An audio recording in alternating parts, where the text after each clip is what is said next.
Well, it's Friday. It's time for another About Mansfield Consumer Advice Series. Hello, I'm Steve Casillo. Appreciate you being here today. And you are either watching on Facebook Live or you are watching the video replay on YouTube or LinkedIn. You are listening to the podcast on your favorite podcast platform.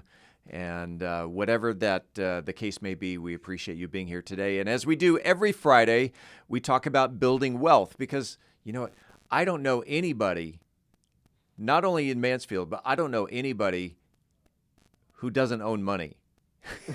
And so so this is for everyone who has money. We do this every Friday with Phillip Washington Jr. He is here in the studio right there over my left shoulder. And say hello to the listening and watching audience. How's it going, money owners? There you go. And, today's topic, the stress-free financial plan. Now, to me, that is, we're kind of in a high-stress situation right now where stocks and cryptocurrency and the value of things are starting to go down. And a lot of people are going, oh my gosh, what do I do? And number one is, do I sell? And, well, going back to the typical advice of buy low, sell high, the answer is no. Is that correct? You don't sell when it's low. Yeah. So I'm glad you asked the question that way because I didn't even prepare to answer it this way, but it brought to a really good answer for that. So what happens over and over again? People know this fact: the recessions create the next millionaires and billionaires. Sure. And potentially maybe now trillionaires. And the reason being is because faith is undefeated, meaning a recession is just a lack of faith in the economy. That's all it is, right? And the mantra of good always overcomes evil, which means positive energy always overcomes negative energy because it just is like it's math. Like more positives take, of equal number, right? Makes things bigger than what the negative makes it, right? If you just have one more positive with the equal number than a negative, right, you get moving forward, right? So good overcomes evil, positive overcomes negative energy. And from a standpoint of faith, you see when everybody retreats in an economy and they want to tighten up, which is like what stress is, tighten up, retreat, come back, quote unquote, be safe. The ones that move in there aggressively and attack, right? They work harder, or they work smarter, or they invest more money in the productive assets, right? They lean in, like Sheryl Sandberg says, right? They through their energy will the world into the next up move, right? And because of that, they get the most of the upside. Well, you look at the housing bust of 2008. Who were the big winners of the housing bust? Those who a lot of times, in big cases, the corporate investors. Yeah. That okay, great. Here comes this big dip, and and I think it's relative too because there's like corporate investors and there's individual investors and on both planes or both factors, the ones that leaned in, did well, right? I mean, the ones with the stagnant mindset, the corporate stagnant mindset, they lost. The ones with the forward-thinking mindset, they won. Same with individuals. So you can win no matter, which level you're operating from. Right. In listening to your podcast, again, I listen to your podcast every day, and you were talking about a kid's book that you and your sons were reading over this summer. Talk about the book. It's How to Turn $100 into $1 Million. And it's a kid's book, top 5 on Amazon kids book for money. We're a little way through it and like it so far. But we were on the part where it was setting their goals. And they both have aggressive, audacious goals for when they plan to have $1 million, which I wouldn't expect anything less. But as a father, I was thinking through, okay, how am I going to manage their thinking process through the stage when they have to figure out how much they have to, put away to reach their goals. And then those thieves, robbers, and murderers we talked about last time began to enter my mind. And I did my process for removing them. And then it was like, oh, okay.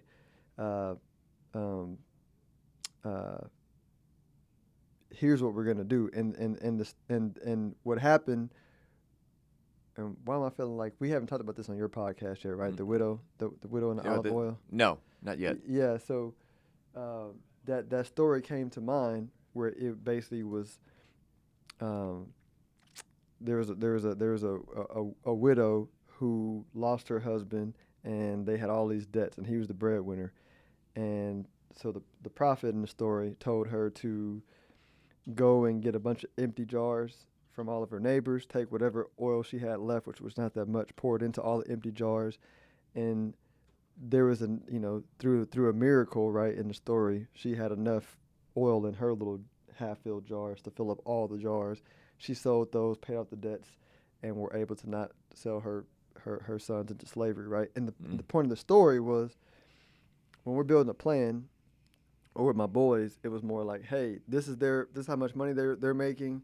Here's what they can realistically say right now to hit their $1 million goal, which from a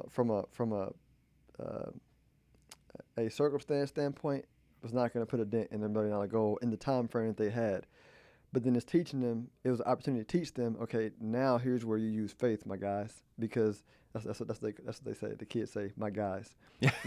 So because I explained to them that the same intelligence that allowed Elon Musk to run three companies. Yeah. The same faith that allowed John D. Rockefeller, or same intelligence that allowed John D. Rockefeller to consolidate the oil industry. Nobody's like more special than anybody else. We all have access to the same infinite intelligence power source. We just have to have faith in ourselves and our ability to do it. And so that's what the story is saying is, if you're 55 and you're building a financial plan and you're looking at what you have right now and you're going, there's no way I can ever retire. This is hopeless. That is the wrong attitude. The right attitude is, here's what I have. Here's what I can work with, right? Here are my half-filled jars of oil. Yeah. Right? Now, through faith, let me do what I can do, and then have faith that everything else will be brought to me, in time, right? So it's okay to say retirement is realistic and it will happen to me, and keep your mind open to all possibilities, right? Because it could be something as random as something you did 10 years ago that comes back and you get $1 million check for, right? Or it can be some opportunity that came to you that you didn't perceive before, that you perceive now because you have faith, and that can net a bunch of money, right? To bring this all back into podcasting, you talk about something that happened 5-10 years ago that may net you $1 million check today. Putting out content. Mm-hmm. Something may hit that you recorded 5 years ago that Exactly. all of a sudden becomes viral. Yep. And you're right. And this is what I was talking to a guy yesterday about podcasting, and I was like, listen, like, it only takes one person. Like, if I get 40 listens a month, and that's all I ever get, but if one of those 40s have $100 million, and I say something that makes them put their faith in you. Yeah, put their faith in me, that's a windfall. Yeah. And that's the magic of just faith, being aggressive, podcasting, and investing, right? Being aggressive, right? Which is constantly moving forward despite appearances and circumstances. And there was a quote, not sure where this quote came from, limitations kills your dreams. That whether it's material limitations or mental limitations kill your dreams.